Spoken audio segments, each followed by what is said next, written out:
penghimpunan dana atau funding adalah produk penghimpunan dana yang merupakan kegiatan usaha perbankan yang mengumpulkan dana dari masyarakat.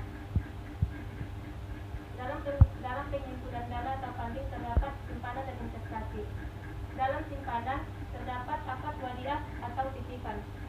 Akad wadiah atau titipan yaitu menitipkan barang kepada orang lain atau bank secara murni. Harus diketahui barang yang dititipkan dan bisa diambil kapan saja. Contoh dari akad wadiah atau titipan adalah giro dan tabungan.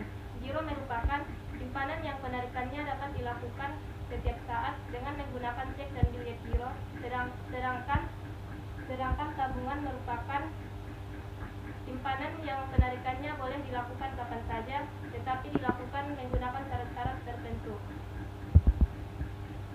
Selanjutnya, investasi.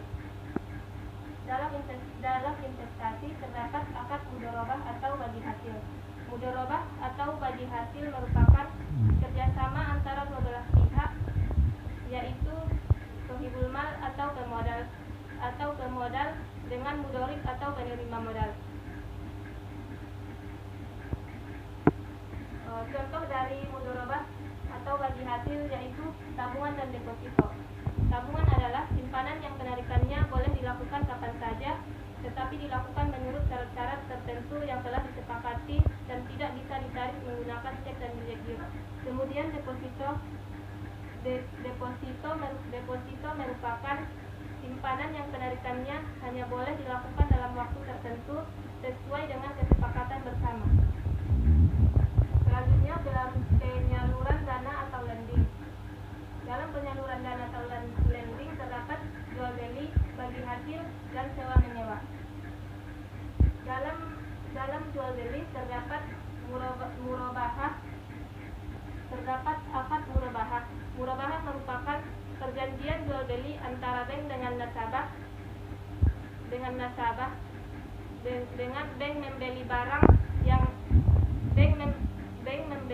barang yang diperlukan nasabah, kemudian menjualnya kembali kepada nasabah dengan harga yang diperoleh ditambah dengan margin keuntungan sesuai dengan kesepakatan bersama. Contoh dari akad murabahah yaitu akad murabahah yaitu jual beli mobil. Misalnya, seorang nasabah berencana membeli sebuah mobil. Karena nasabah tidak mempunyai sejumlah uang yang cukup, maka nasabah tersebut mendatangi bank untuk membeli mobil yang diinginkan, lalu bank memesan mobil tersebut. Kemudian bank menjual kembali kepada nasabah dalam bentuk kredit dengan harga perolehan ditambah dengan margin keuntungan yang sesuai kesepakatan antara bank dengan nasabah. Yang kedua, akad salam. Akad salam adalah jual beli dengan melakukan pemesanan terlebih dahulu dan pembayarannya dibayar sepenuhnya di muka. Contoh dari akad salam ini yaitu seperti hasil pertanian. Bank membeli bibit pertanian kepada nasabah dengan membayar sepenuhnya di muka. Kemudian nasabah mengelola pertanian tersebut dan hasil dari pertanian tersebut dikembalikan ke bank sesuai dengan kesepakatan bersama. Yang ketiga, produk istisna. Produk istisna adalah akad jual beli dalam bentuk pemesanan di mana barang tersebut ditentukan kriteria dan persyaratan tertentu yang disepakati antara pemesan dan penjual. Contoh dari akad istisna adalah pembelian gedung. Contohnya pembelian gedung, misalnya kita ingin membeli sebuah gedung sesuai dengan keinginan di mana desain dan kriterianya kita yang menentukan. Selanjutnya, bagi hasil. Dalam bagi hasil terdapat musyarakah. Musyarakah adalah kerjasama antara dua belah pihak yang saling memberikan kontribusi berupa dana untuk membangun sebuah usaha dengan keuntungan dan risiko yang akan ditanggung bersama.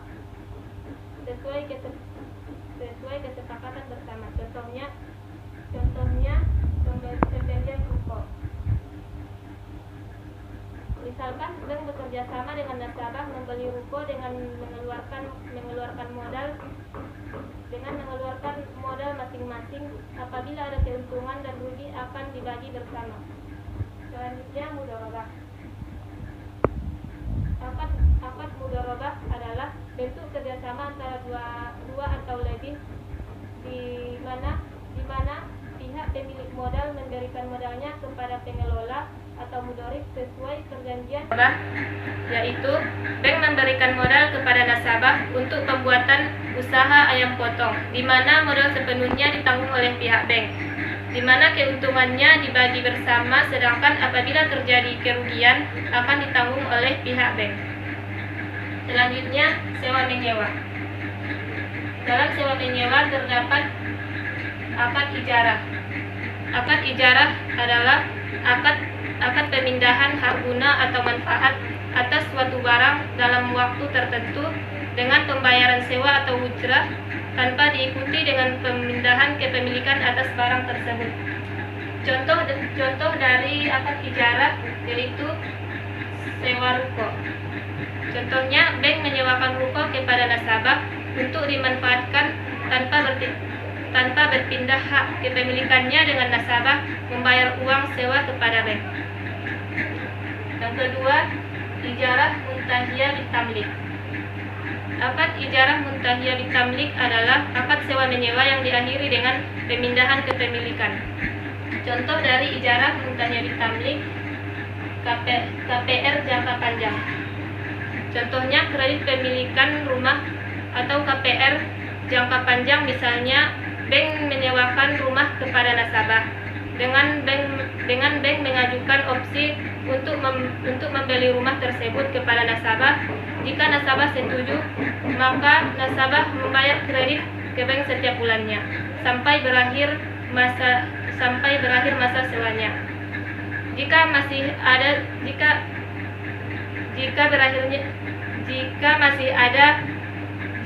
ada sisanya, nasabah harus melunasinya dan terjadinya akad jual beli dan berpindahnya hak kepemilikan. Selanjutnya, jasa. Pada jasa terdapat wakalah. Wakalah adalah akad yang memberikan kuasa kepada pihak lain untuk melakukan suatu kegiatan di mana yang memiliki kekuasaan tidak dalam posisi melakukan kegiatan tersebut. Contoh dari wakalah yaitu kuliring, inkaso, dan transfer. Yaitu jual beli falas. Jual beli falas adalah tukar menukar antara satu mata uang dengan mata uang dari negara lain, misalnya rupiah ditukarkan dengan dolar. Yang keempat, ran. Ran merupakan produk jasa gadai yang berdasarkan pada prinsip-prinsip syariah, di mana nasabah hanya akan dipungut biaya administrasi dan ujrah. Contoh dari akad ran yaitu gadai. Dimisalkan gadai surat berharga seperti surat rumah. Yang terakhir, hawalah. Akad hawalah merupakan pemindahan tanggung jawab utang orang yang berutang dan berpiutang menjadi tanggung jawab orang yang berutang, sehingga orang yang berutang bebas dari utang. Contoh dari hawalah yaitu anjak piutang. Anjak piutang adalah aktivitas pengalihan atau pembelian piutang dari satu pihak ke pihak lainnya, termasuk urusan penagihan, pengingat, sampai penerimaan pembayaran. Untuk sekian penjelasan dari saya. Wabillahi taufiq wal hidayah. Wassalamualaikum warahmatullahi wabarakatuh.